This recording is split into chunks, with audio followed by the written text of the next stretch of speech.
Hi friends, ration புழுங்கல் அரிசியில் முறுக்கு தட்டை எப்படி செய்யலாம் தான் பார்க்க போகிறோம். முறுக்குக்கு தேவையான புழுங்கல் அரிசியை கிரைண்டரில் சேர்த்து இந்த மாதிரி ஃபைன் பேஸ்ட்டாக அரைச்சி எடுத்துக்கணும். ஒரே அரிசியில் 2 விதமான ஸ்நாக்ஸ் செய்ய போகிறோம், முறுக்கு தட்டையும். இது எப்படி செய்யணுன்றதை ஃபுல் வீடியோஸாக நான் கொடுத்துருக்கேன். மேலே இருக்க ப்ளே பட்டனை மட்டும் கிளிக் பண்ணி பார்த்தீங்கன்னா ஃபுல் வீடியோஸாக வரும். மாவுக்கு தேவையான எல்லா பொருளையும் சேர்த்துட்டு நல்லா பிசைஞ்சிட்டு லூஸாகவும் இல்லாமல் டைட்டாக இல்லாமல் நல்லா பிழிஞ்சு எடுத்திங்கன்னா ஈஸியாக இருக்கும். ஜலிக்கரண்டியால் புழிஞ்சி ஆயிலில் போட்டு பொரிச்சு எடுத்திங்கன்னா சூப்பராக முறுக்கு வந்துடும். ஸ்நாக்ஸ்னாலே கடையில் தான் வாங்குவோம். கடையில் வாங்காமல் குழந்தைங்களுக்கு வீட்டிலேயே இந்த மாதிரி ஸ்நாக்ஸாக செஞ்சு கொடுத்தீங்கன்னா லைக் பண்ணி சாப்பிடுவாங்க.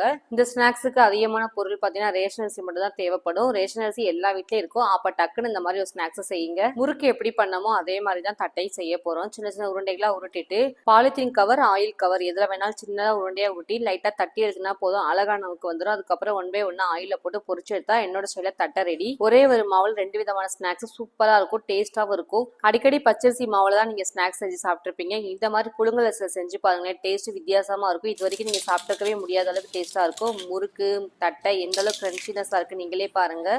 கிரன்ச்சினஸ் மட்டும் இல்லைங்க, அந்த முறுக்கோட டேஸ்ட் எல்லாமே சூப்பராக இருக்கும். வரப்போகிற தீபாவளிக்கு புழுங்கல் அரிசியில் 2 விதமான ஸ்நாக்ஸ் செஞ்சு உங்கள் வீட்டில் இருக்கிறவங்களுக்கு ஷேர் பண்ணுங்கள். செஞ்சு பார்த்து டேஸ்ட் எப்படி கண்டிப்பாக கமெண்ட்டில் சொல்லுங்கள். பாய்.